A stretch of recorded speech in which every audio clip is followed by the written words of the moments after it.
यदि इस गेम को बनाना चाहते हैं तो आप इस वीडियो को ध्यान से देखें। तो चलिए स्टार्ट करते हैं। एक एप्पल कैचिंग गेम बनाते हैं स्क्रैच में। तो हम स्क्रैच को ओपन करते हैं। Scratch is loading, scratch load हो रहा है और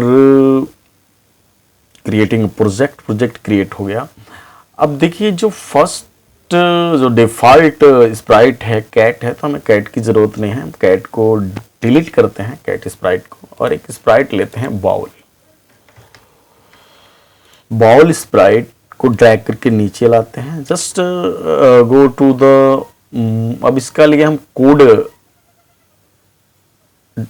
स्क्रिप्ट तैयार करते हैं। तो कोड एरिया में तो सबसे पहले व्हेन ग्रीन फ्लैग क्लिक, जैसे ही ग्रीन फ्लैग क्लिक हो तो फिर हमारे पास जैसे he when green flag click हो तो हम एक फॉरएवर लूप लगाते हैं जो हमारा कंट्रोल ब्लॉक में है। फॉरएवर लूप में हम set X to mouse X, यानी set X to mouse X sensing में होगा। हमने सेंस दे दिया, माउस का सेंस दे दिया, एक्सिस में सेट कर दिया इस बॉल स्प्राइट में। तो अब देखिए जैसे ही हम माउस को लेफ्ट राइट करेंगे तो ये क्या होगा, ये बॉल भी लेफ्ट राइट होगा। आप बॉल के जगह पे किसी भी स्प्राइट को अगर आपको माउस का कंट्रोल देना है तो आपको इतना तो करना होगा। तो आप इसे नोट कर सकते हैं कहीं।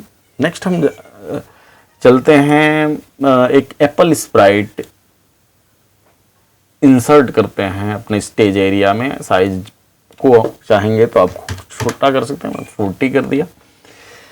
अब इसके लिए कोड हम स्क्रिप्ट तैयार करते हैं। तो स्क्रिप्ट कोड एरिया में तो सबसे पहले हम व्हेन ग्रीन फ्लैग क्लिक जैसे करें, व्हेन ग्रीन फ्लैग क्लिक, तो क्या हो कि यदि हमारा जो अगर ये विजिबल ना हो, अगर दिखाई ना दे तो शो ना करे, तो फिर हम शो कर ले इसको लुक्स ब्लॉक कैटेगरी में हमें शो करा सकते हैं। अगर सपोज दैट हाइड है तो आप शो करा लीजिए अपने एप्पल स्प्राइट को। उसके बाद से शो कराने के बाद हम इसको रैंडम पोजीशन में स्टेज पे कहीं भी एनी पॉइंट्स ऑफ व्यू में शो हो आपका एप्पल। तो इसके लिए हम go to random position, go to motion block में जाते हैं और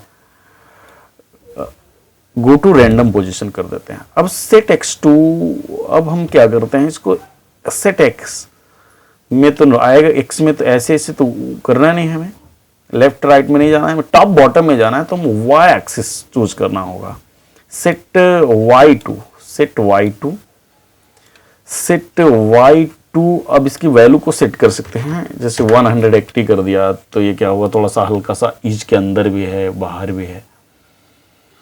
और यदि आप इसकी वैल्यू को कम कर दे, मान लीजिए 50 कर दिया, तो ये क्या होगा कि ईज में से निकलता हुआ नहीं दिखाई देगा। तो हम फिलहाल करते हैं इसको 180। अब क्या हुआ कि नेक्स्ट अगला जो हमारा है, हम एक फॉरएवर कंट्रोल ब्लॉक कैटेगरी में जाते हैं और हम एक फॉरएवर लूप लगाते हैं ताकि ये क्या हो, इसको में हम चेंज करते हैं। चेंज जो y की वैल्यू हो -5, ताकि ये इसमें ग्रेविटी आ जाए और एप्पल हमारा गिरता हो प्रतीत हो, तो विजिबल भी हो, गिरता हुआ दिखाई दे। तो इसके लिए हम मोशन ब्लॉक कैटेगरी में जाएंगे और हमें change y by -5, change y by -5। अब ये बार बार जैसे हो चेक करते हैं क्या होता है कि देखिए ये -5 के वजह से रैंडम पोजीशन पे जा रहा है, फिर सेट हो रहा है, ये फिर रिपीट ब्लॉक में डाले हैं। लेकिन रिपीट इसलिए नहीं कर रहा है क्योंकि अभी ये ईज पे स्टॉप हो गया है। नेक्स्ट अगला जो है, हम इसमें फिर एक गो टू एक और इफ देन ब्लॉक्स लेते हैं। इफ देन ब्लॉक्स लेते हैं और इसको जूम आउट करते हैं और इसमें भी गो टू रैंडम पोजीशन कर देते हैं। Go to random position, motion वाला कैटेगरी में आपको मिल जाएगा go to random position, go to random position. और इसमें हम क्या करते हैं कि sensing block, if touching the ball, जब बाउल टच हो तो फिर ये क्या करे कि ये रैंडम पोजीशन फिर चला जाए, फिर इसका सेट एक्स जो हो वो क्या हो, फिर set y2, sorry set y2 motion block, set y2 180, set y2 180।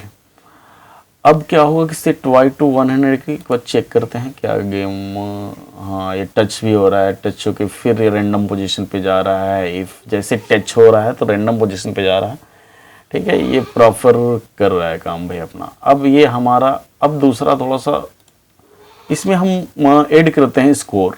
इसके लिए एक वेरिएबल बनाते हैं, मेक वेरिएबल्स कैटेगरी ब्लॉक्स में जाते हैं और मेक अ वेरिएबल, एक वेरिएबल बनाते हैं स्कोर नाम का। स्कोर नाम का एक वेरिएबल बनाया और ये स्कोर नाम का जो वेरिएबल देखिए जैसे बनाया यहाँ शो होने लगा। और फिर हम क्या किए कि हम चेंज स्कोर बाय 1, यानी स्कोर क्या हो, चेंज हो 1। जैसे एक बार ये लूप चले तो ये स्कोर क्या हो, 1 हो जाए। चलिए एक बार चेक करते हैं क्या स्कोर बना। ओ चेंज स्कोर बाय 1 नहीं बना रहा है भाई, क्यों नहीं बना रहा है, तो हमने यहाँ variable pop down menu check करते हैं और स्कोर वेरिएबल को डिफाइन नहीं किया यहाँ, इसलिए चलिए दोबारा क्लिक करते हैं और देखिए हमारा स्कोर दिखाई दे रहा है स्क्रीन पे। Good game. फिर दोबारा स्टॉप करते हैं और फिर दोबारा प्ले करते हैं तो क्या हुआ कि ये यार स्कोर तो हमारा वही रहा। बार बार प्ले करेंगे तो स्कोर क्या, जैसे गेम आउट हो गया, हमने दोबारा इसको प्ले किया तो ये क्या कर रहा है कि स्कोर वही हो रहा है, 0 नहीं हो रहा है। तो चलिए इसको हम पहले जैसे वेन ग्रीन फ्लैग करें तो सेट स्कोर टू 0, इसका स्कोर हम 0 कर दें, इसका स्कोर क्या करें, 0 कर दें। चलिए फिर प्ले करते हैं। ये देखिए ये हमारा गेम स्टार्ट हो गया। जैसे ये गेम हमारा एंड हो जाता है तो हम स्टॉप करके फिर प्ले करते हैं तो ये 0 हो जाता है, फिर स्कोर बनाने लगता है। तो thanks for watching this video. बहुत दिनों के बाद वीडियो बनाया हूँ तो कृपया करके लाइक करके जाइएगा। अगर आपको वीडियो अच्छी लगी हो तो स्क्रिप्ट जरूर नोट करके रखिएगा। Thanks for watching this video.